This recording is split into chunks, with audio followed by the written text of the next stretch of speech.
मैं आपसे बात कर रहा हूँ आज ऐसे सवाल पे जिस पे पूरे देश में चर्चा चल रही है और वो है एमएसपी का। और जब से एमएसपी का सवाल उठा है, चारों तरफ उस पे झूठ और झूठ चले जा रहा है। तो आज के इस कार्यक्रम में हम बातचीत करेंगे एमएसपी के 10 बड़े झूठ और उनका सच क्या है, ताकि आप टीवी पे जो चीजें आ रही हैं, अखबार में जो दिखाई जा रही हैं, उनके मुकाबले में सच को रख सकें। मैंने कहा झूठ। दरअसल झूठ जो होता है, दुनिया के सबसे बड़े जो झूठ होते हैं, वो अर्ध सत्य होते हैं। मतलब उन सब में एक छोटा सा सच का अंश होता है, तिल के बराबर, और उसके ऊपर पूरा पहाड़ झूठ का खड़ा किया जाता है। तो हम देखेंगे 10 बड़े अर्ध सत्य और उनका पूरा सच। क्योंकि इस वक्त जो एमएसपी का सवाल है, वो देश का सबसे बड़ा सवाल है। किसान सड़कों पे हैं और किसान बिल्कुल एक न्यूनतम बात मांग रहे हैं। किसान केवल ये कह रहे हैं कि सरकार पिछले 60 साल से अपने मुंह से जो किसान को बोल रही है कि भाई इतना आपको हर फसल का न्यूनतम दाम मिलना चाहिए। पिछले 60 साल से सरकार, पहले 17-18 फसलें होती थी, अब 22-23 फसलें हो गई हैं। सरकार, केंद्र सरकार घोषित करती है कि हर फसल का इस सीजन का न्यूनतम समर्थन मूल्य क्या होगा। न्यूनतम समर्थन मूल्य का मतलब, सरकार कहती है कि आप जाइए फसल को बोइए, हमारे विचार से इतना तो आपको न्यूनतम मिलना ही मिलना चाहिए। अगर ना मिला तो समर्थन मूल्य का मतलब है कि सरकार आपको सपोर्ट करने आएगी। लेकिन हकीकत ये है कि ऐसा होता नहीं है। और किसान सिर्फ इतना कह रहे हैं कि भाई, आप जिसे खुद अपने मुंह से न्यूनतम समर्थन मूल्य कहते हैं, वो दिलवा दीजिए ना। बस केवल इतनी मांग है। किसान आंदोलन में 3 काले कानूनों को वापस करने के अलावा सबसे बड़ी मांग उस समय भी यही थी, एमएसपी की लीगल गारंटी। लेकिन सरकार मानी नहीं।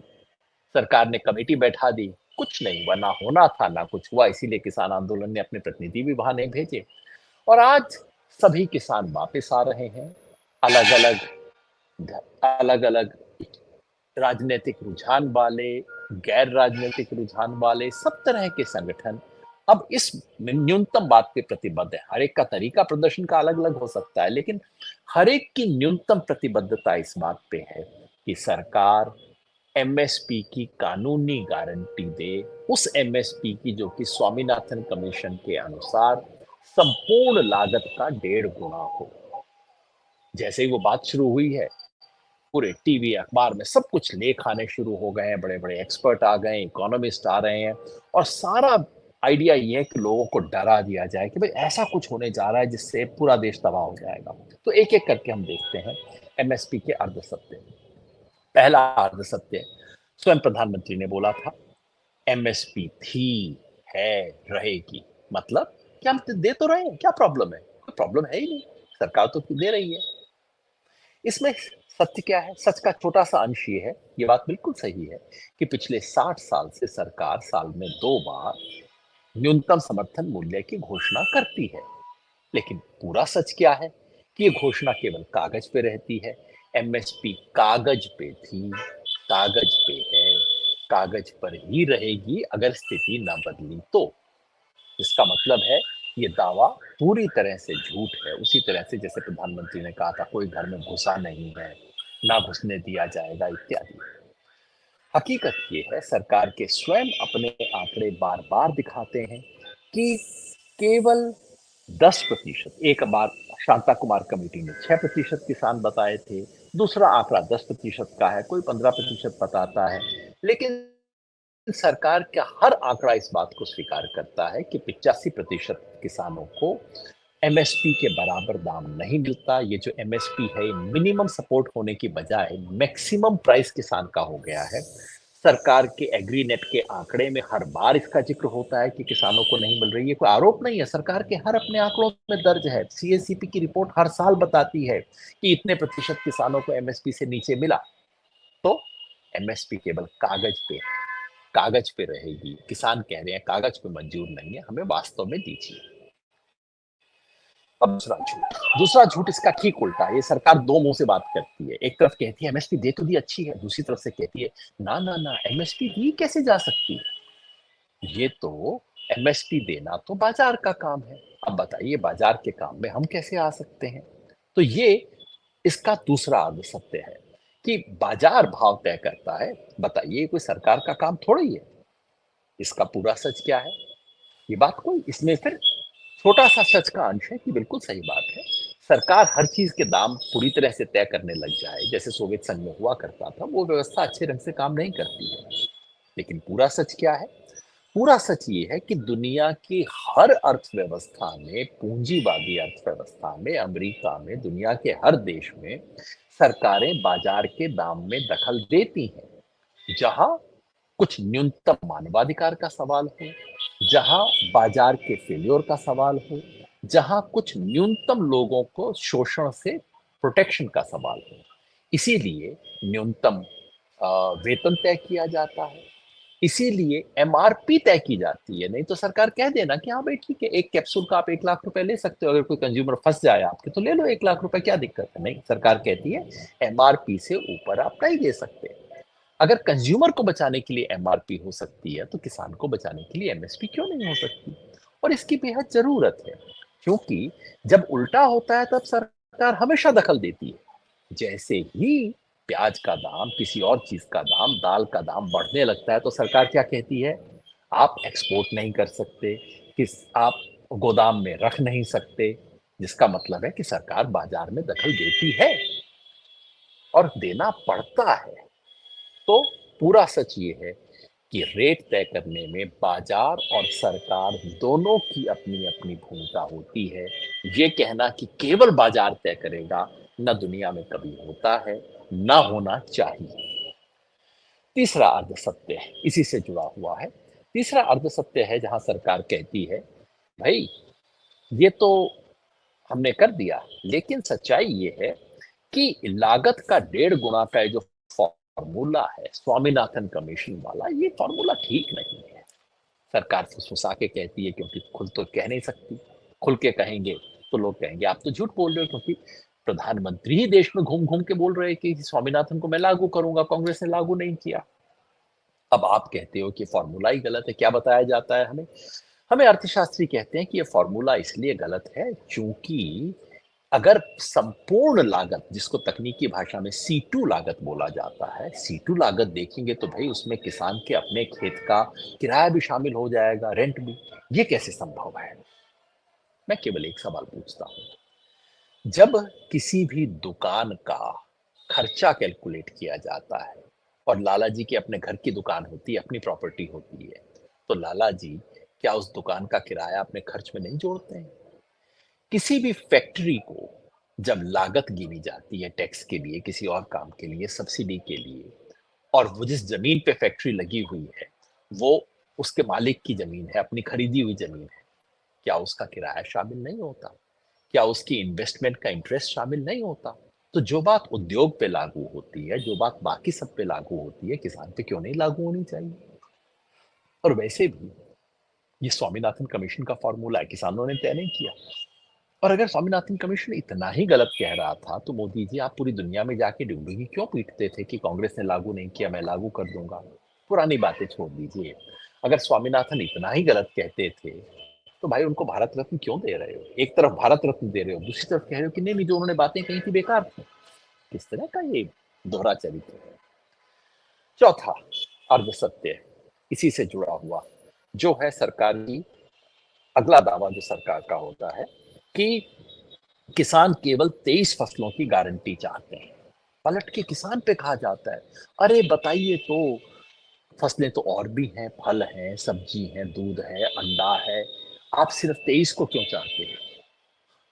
ये बात बिल्कुल सही है कि तमाम किस्म की चीजें हैं और ये 23 फसलें देश के कृषि उत्पाद का सिर्फ 28% है, बाकी 72% दूसरी चीजें हैं। लेकिन ये तो सरासर झूठ है कि किसान कह रहे हैं कि नहीं सिर्फ इस 23 पे दो, बाकी सबको छोड़ दो। किसान 23 की बात इसलिए कर रहा है कि इस 23 की सूची सरकार ने जारी की। सरकार इतने सालों से केवल 23 फसलों के ऊपर 23 फसलों की सूची जारी कर रही है, सरकार 23 फसलों की एमएसपी दे रही है। घोषित कर रही है, तो किसान कह रहा है कि अच्छा पहले इसको दे दो। किसानों की पूरी मांग ये है कि धीरे-धीरे इसको बढ़ा के बाकी तमाम चीज़ों पे भी एमएसपी होनी चाहिए, फल पे होनी चाहिए, सब्ज़ी होनी चाहिए। किसान वहाँ से शुरुआत कर रहा है जो लिस्ट सरकार ने बनाई है, किसान ने थोड़ी बनाई है 23 की लिस्ट। ये था चौथा झूठ। 5वां झूठ इन सबसे जुड़ा हुआ है।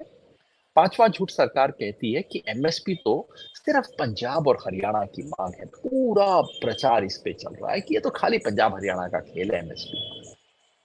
ये बात बिल्कुल सच है कि पंजाब और हरियाणा में जितनी एमएसपी पर खरीद होती है, देश के बहुत कम इलाकों में उतनी होती है। लेकिन क्या इसका मतलब है कि बाकी इलाकों की मांग नहीं है? ये तो सारी बात को अपने सर के बल खड़ा कर दिया। इसमें 2 झूठ हैं। पहला ये कि अब ये सच नहीं है कि केवल पंजाब और हरियाणा में एमएसपी पे खरीद होती है। एमएसपी पे छत्तीसगढ़ में होती है खरीद। मध्य प्रदेश की एमएसपी की खरीद तो पंजाब हरियाणा से ज़्यादा हुई है। तेलंगाना में एमएसपी पे कुछ खरीद हो रही है, आंध्र प्रदेश में होती है, कर्नाटका में होती है। तो पहला तो ये झूठ है कि केवल पंजाब हरियाणा में होती है। और दूसरा, मान लीजिए कि सिर्फ 2 में होती है, किसान क्या कह रहे हैं? किसान तो एग्ज़ैक्टली यही कह रहे हैं ना कि आप वायदा सबको करते हो, खरीद केवल 15% की करते हो, 100% की खरीद क्यों नहीं करते? तो इससे सबसे ज़्यादा अगर किसी को फ़ायदा होगा, तो ये तो उन राज्यों में होगा जहाँ आज एमएसपी पे खरीद नहीं हो रही है। पूरा पूर्वी क्षेत्र जो है, बिहार, अ, बंगाल, उड़ीसा, इन सब इलाकों में और पूर्वी उत्तर प्रदेश, यहाँ पे सबसे बड़ी ज़रूरत है, इनको फ़ायदा होगा। तो ये कहना कि आज तक केवल पंजाब, हरियाणा में हुई है, इसलिए बाकी देश में आप माँगो ही मत, ये क्या तर्क का कुतर्क है? वास्तव में इसीलिए चूंकि पंजाब और हरियाणा, मध्य प्रदेश इत्यादि में अच्छी खरीद हुई है, बाकी देश का किसान कह रहा है कि लीगल गारंटी में आप सबको दीजिए ना। छठा झूठ कि एमएसपी का फायदा सिर्फ अमीर किसान को होगा। ये बात दो तरीके से झूठ है। क्योंकि ये और चलाया जा रहा है कि भाई सिर्फ थोड़े से चंद अमीर किसान हैं, इनके पास मर्सिडीज है, इनके पास क्या क्या बड़ी बड़ी चीजें हैं, और सारा एमएसपी का फायदा तो केवल इन लोगों को मिलेगा। ये बात झूठ है 2 मायनों में। पहला तो ये कि इस देश में अधिकांश किसानों को दरअसल ये जो कहना कि अमीर किसान हैं, इस देश के किसान बहुत संपन्न हो गए हैं, ये बात तो बिल्कुल फैक्चुअली सही नहीं है। इसके आंकड़े खुद भारत सरकार की तरफ से मिलते हैं। भारत सरकार के आंकड़े यदि हम देखें, तो वो साफ बताते हैं कि इस देश के 87% 87% इस देश के किसान ऐसे हैं जिनके परिवार की आय 10,000 रुपए प्रति महीना भी नहीं है। खेती से आय की मैं बात कर रहा हूँ। कौन सा बड़ा किसान? पंजाब की आप बात करते हैं, पंजाब में भी इस वक्त 50% किसान ऐसे हैं जिनको खेती से 10,000 रुपए से कम की आमदनी होती है। जिसको आप अमीर किसान बता रहे हो, उसकी सच्चाई ये है। तो पहली तो बात ये कहना कि अमीर किसान, जिस अगर आप वो कहते हैं कि वो किसान जिसको जो भूखा नहीं है, जिसके घर में भूखे लाले नहीं पड़ रहे हैं, जो कपड़े नहीं पहन सकता, लेकिन ऐसा कहें तो फिर तो सारे मध्यम वर्ग पे लागू हो जाएगी। तो पहली तो ये बात ही झूठ है अमीर किसान वाली। दूसरी, ये कहना कि इसका फायदा सबको नहीं मिलेगा, ये भी गलत है। इस बात में सच का छोटा अंश केवल ये है कि केवल वही किसान जो कि मंडी में जाके अपनी फसल बेच सकता है, उसको एमएसपी का फायदा मिलेगा, इसमें कोई संदेह नहीं है। जिसके पास मंडी में बेचने लायक फसल ही नहीं है, बाजार में बेचने लायक जिसकी फसल है ही नहीं, उसको केवल इससे फायदा नहीं मिलेगा, उसके लिए दूसरी चीजें आपको करनी पड़ेंगी। लेकिन जिसके पास भी थोड़ा बहुत भी है मंडी में देने लायक, और वो देश का अधिकांश किसान है, उस किसान को फायदा होगा। और जब मंडी में कुल मिला के दाम उठेंगे, तो वो किसान जो कि मंडी तक नहीं जाता, अपने घर में ही बैठ के उसको बेच देता है, उसका दाम भी इंप्रूव होगा। मंडी के दाम बढ़ेंगे तो प्राइवेट परचेजर गांव में भी आपको बेहतर दाम देने पे मजबूर होगा, क्योंकि दाम बढ़ रहे हैं। तो ये तर्क था इसके बारे में कि ये जो झूठ था, अ, कि केवल इसमें कुछ चंद ही अमीरों को फायदा होगा। 7वां तर्क पर्यावरण के नाम पे दिया जाता है। कहा जाता है कि इससे देखिए पहले ही देश में जरूरत से ज्यादा धान और गेहूं पैदा हो रहा है, जिसकी वजह से पंजाब और हरियाणा के अंदर पानी का संकट आ गया है। और आप एमएसपी और देना शुरू कर देंगे तो गेहूं और धान के ऊपर निर्भरता और बढ़ जाएगी। पहले ही बर्बाद है हरियाणा और पंजाब का पानी तो, और पानी तो खत्म हो जाएगा, और देश में हम जरूरत से ज्यादा धान उगाते हैं। इसमें भी सच का अंश है। सच का अंश ये है कि देश के जिन इलाकों में जहां पानी नहीं है वहां धान उगाया जाता है, और इससे नुकसान होता है, पर्यावरण को नुकसान होता है। और धान का एक्सपोर्ट करना या गन्ने का एक्सपोर्ट करने का मतलब तो है हम पानी इस देश का एक्सपोर्ट कर रहे हैं। बिल्कुल हमें नीति ऐसी होनी चाहिए जो इसको एनकरेज ना करें। लेकिन इसका पूरा सच ये है कि दरअसल इस बीमारी का इलाज है एमएसपी। आज किसान धान और गेहूं सिर्फ क्यों उगाता है? हरियाणा में पहले चना उगाया जाता था, पंजाब में इतना मक्का उगाया जाता था, आज क्यों नहीं होता? कारण ये है कि किसान को पता है कि खरीद तो केवल दो ही फसलों की होनी है, तो फिर वही दो पे उगाता है। जिस दिन आप बाकी 23 फसलों पे दाम देना शुरू करेंगे तो फिर किसान कहेगा ठीक है, मैं वो चीजें करूंगा जिसकी मुझे आदत है, जो मेरे फसल के लिए ठीक है, मेरी मिट्टी के लिए सही है, मैं वो फसलें करूंगा। तो दरअसल ये समस्या का कारण नहीं है, ये तो दरअसल समस्या का समाधान है। जैसे ही आप सभी फसलों पे देना शुरू करेंगे, तब आप किसान को डाइवर्सिफिकेशन के लिए भी कह सकते हैं। फसल बदल जो है, डाइवर्सिफिकेशन यानी कि जरूरत से ज्यादा धान मत कीजिए, आप चना कीजिए, आप मक्का कीजिए, दाल कीजिए। जिस दिन आप दाल में एमएसपी देना शुरू करेंगे कायदे से, किसान खुशी से दाल करेगा। तो ये तो समस्या नहीं है, दरअसल समस्या का समाधान है ये। आठवां और बहुत बड़ा झूठ जो इस वक्त चलाया जा रहा है कि एमएसपी देने से तो ये पूरे देश का खजाना ही खाली हो जाएगा, और ऐसे ऐसे आंकड़े दिए जा रहे हैं कि सरकार अफोर्ड ही नहीं कर सकती। साहब बताइए क्या आंकड़े दिए जा रहे हैं? 10 लाख करोड़ रुपया खर्च हो जाएगा। पहले जब हम किसान आंदोलन में गए थे बात करने के लिए केंद्रीय मंत्री अमित शाह जी से, तब बताया, उन्होंने कहा था अरे 16 लाख करोड़ का खर्चा हो जाएगा। इसे सुन के मुझे इतनी हंसी भी आती है और गुस्सा भी आता है। मतलब क्या समझते हैं, पूरे देश को मूर्ख समझते हैं क्या ये लोग? जो 8वीं कक्षा का गणित है वो भी आप नहीं जानते हैं क्या? मुनाफा और घाटा क्या होता है? वो होता है जो आपकी खरीद है, जितने में खरीदा और जितने में बेचा उसका अंतर होता है। अगर सरकार 2300 रुपए में मान लीजिए गेहूं खरीद रही है, तो सरकार उसको खरीद के आग तो नहीं लगा देगी ना। 2300 रुपए सरकार का खर्चा नहीं है। 2300 में खरीदा, मान लीजिए 1900 में बेचा, तो सरकार का खर्चा तो 400 रुपया हुआ ना, और नहीं हुआ। ये सिंपल बात नहीं बताई जाती है। जो 10 लाख करोड़ रुपए आपको बताया जा रहा है, 10 लाख करोड़ सरकार का किस दिन खर्च होगा? अगर सरकार पूरा धान, पूरा गेहूं, सारी दाल, सारे तिलहन सब खरीद ले और उसको आग लगा दे या उसको समुद्र में फेंक दे, तब 10 लाख करोड़ खर्च होगा। वास्तव में सरकार खरीदेगी तो बेचेगी भी तो, उसका केवल डिफरेंस होता है। और इसका अच्छा खासा अनुमान लगाया जा चुका है कि मार्केट प्राइस और एमएसपी में कितना अंतर है। आज से पिछले 3 4 5 दिन पहले क्रिसिल करके एक संस्था है, इंडिपेंडेंट संस्था है, कोई ऑपोजिशन की नहीं है। उन्होंने पूरा अनुमान लगा के बताया कि अगर पिछले साल ये किया जाता तो 21,000 करोड़ रुपया का खर्चा आता। सिर्फ 21,000 करोड़ रुपया। याद रखिए, इस देश में मनरेगा का बजट हर साल का 70,000 करोड़ रुपए का है। केवल 21,000 करोड़ रुपए का खर्च है पिछले साल का। जिस साल फसलों के दाम बहुत गिर जाते हैं, ये ज्यादा खर्चा होगा। मैंने इसका अनुमान लगाया था सन 2017-18 के अंदर। उस साल हमारा अनुमान था कि 47,000 करोड़ रुपए का खर्चा होगा। 25,000, 47,000, 50,000, 1 लाख करोड़ भी, इस देश का बजट 47 लाख करोड़ का है। क्या आप 2% किसान के लिए नहीं निकाल सकते? इतना इस तरह की जो बातें की जाती हैं, और वो तब आप इसके लिए नहीं निकाल सकते, लेकिन आप 1.5 लाख करोड़ रुपया हर साल इस देश के बड़ी कॉरपोरेट को प्रोडक्शन लिंक्ड इंसेंटिव के नाम पे दे सकते हो। आप कॉरपोरेट का टैक्स घटा सकते हो, जिससे कि देश को 1.5 लाख करोड़ रुपए का नुकसान हो चुका है। और पिछले 10 साल में बड़ी बड़ी कंपनियों को, बड़े लोगों के 14 लाख करोड़ रुपए बट्टे खाते में चले गए हैं, उनका लोन माफ कर दिया गया है। तो मतलब मित्रों के लिए पैसा है, किसान के लिए नहीं है। तो इसका पूरा सच यही है कि जो मित्रा के लिए जितना खर्चा आप करने के लिए तैयार हैं, उसका तो एक छोटे से हिस्से से काम चल जाएगा। हाँ, कुछ पैसा तो खर्च करना पड़ेगा।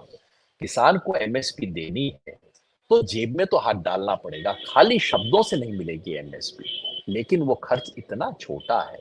और याद रखिए, जो पैसा किसान की जेब में जाएगा वो ग्रामीण अर्थव्यवस्था में घूमेगा, तेजी से चलेगा, वो मोबाइल पैसा है, वो पैसा, उसका मल्टीप्लायर इफेक्ट हमारे देश के लिए अच्छा है, पूरे देश की अर्थव्यवस्था को उससे फायदा है, बात हर अर्थशास्त्री कहता है। नौवां झूठ कि एमएसपी देने से महंगाई बढ़ेगी। अब इसमें भी सच का छोटा सा अंश है, छोटा अंश ये है कि हाँ, यदि किसान को फसल का ठीक दाम मिलेगा तो उसका दामों पे असर होगा, लेकिन उसमें दो बात याद रखिए कि जो किसान को आप देते हैं, आप जिस किसान की गेहूं आप लेते हैं 22 रुपए में, वो आटा कितने में लेते हैं? आटा उसका कंज्यूमर लेता है 40 रुपए में, 50 रुपए में, क्वालिटी बढ़ा के 60 रुपए में भी दिया जाता है। तो असली महंगाई किसान की वजह से नहीं होती है, बिचौलियों की वजह से होती है। दूसरी बात याद रखिए कि इस देश के गरीब को सस्ता अनाज मिले, ये देश की प्रतिबद्धता है, लेकिन इस देश के मिडिल क्लास को क्यों सस्ता अनाज दिया जा रहा है? इसकी कहां से प्रतिबद्धता है? क्यों मुझे सस्ता अनाज मिले? हम में से अधिकांश लोग जो इनकम टैक्स देते हैं, उन सब लोगों को, सरकारी कर्मचारियों को, सब लोगों को सस्ता अनाज क्यों मिलना चाहिए? गरीब को मिलना चाहिए। और गरीब को सस्ता अनाज दिया जाए, इसका बोझ गरीब किसान के कंधे पे क्यों डाला जाता है? सरकार खरीदे उसको ठीक दाम में और उसके बाद जितने में सस्ते में देना चाहे दे। ये दो अलग कार्यक्रम है, इनको आप जोड़ नहीं सकते। 10वां और आखिरी झूठ कि कानूनी गारंटी बताइए कैसे दी जा सकती है? ठीक है, योजना है, दे देंगे, एमएसपी दे सकते हैं, पर कानूनी बना के हम अपने हाथ कैसे बांध सकते हैं? फिर दो चीज याद दिलाता चाहता हूं, इसमें जरूर सच है कि कानूनी गारंटी देने से बंधन बढ़ेगा। कानूनी गारंटी देने का मतलब होगा कि अब इसको देना पड़ेगा, सरकार पे बंधन, बंधक बनेगी सरकार। लेकिन ये तो जरूरी है ना। पहली बात याद रखिए, एमएसपी को कानूनी दर्जा देने की बात करने वाला व्यक्ति का नाम है नरेंद्र मोदी, जब वो गुजरात के मुख्यमंत्री थे 2011 में। और दूसरी बात याद रखिए कि एमएसपी को कानूनी गारंटी देने की जो संभावना है वो उतनी ही है जितना बाकी सब चीजों की। भैया, जब एनएफएसए कानून बन सकता है, जब मनरेगा का कानून बन सकता है, तो एमएसपी का कानून क्यों नहीं बनता? वो कहते हैं बड़ा कॉम्प्लिकेटेड होगा। बिल्कुल सही बात है, एमएसपी का कानून बनाना कॉम्प्लिकेटेड चीज है, उसको इम्प्लीमेंट करना कॉम्प्लिकेटेड है। लेकिन ये सरकार कोल माइंस का ठेका नहीं देती, वो आसान है। सरकार एयरलाइंस के टैरिफ तय नहीं करती, वो आसान है। सरकार बिजली की अलग अलग कैटेगरीज के लिए योजनाएं नहीं बनाती, वो आसान है क्या? कठिन है, लेकिन उतना कठिन नहीं है जितने बाकी सब सरकार योजनाओं के डिसीजन लेती है। सरकार को हमेशा कॉम्प्लेक्स डिसीजन लेने पड़ते हैं, उनमें से एक है, असंभव नहीं है। तो 100 बातों की एक बात कि अगर राजनीतिक इच्छा शक्ति हो तो एमएसपी की कानूनी गारंटी दी जा सकती है। कांग्रेस पार्टी ने इसकी स्पष्ट घोषणा की है कि स्वामीनाथन आयोग के आधार पर एमएसपी की गारंटी देगी। आरजेडी ने इसका समर्थन किया है।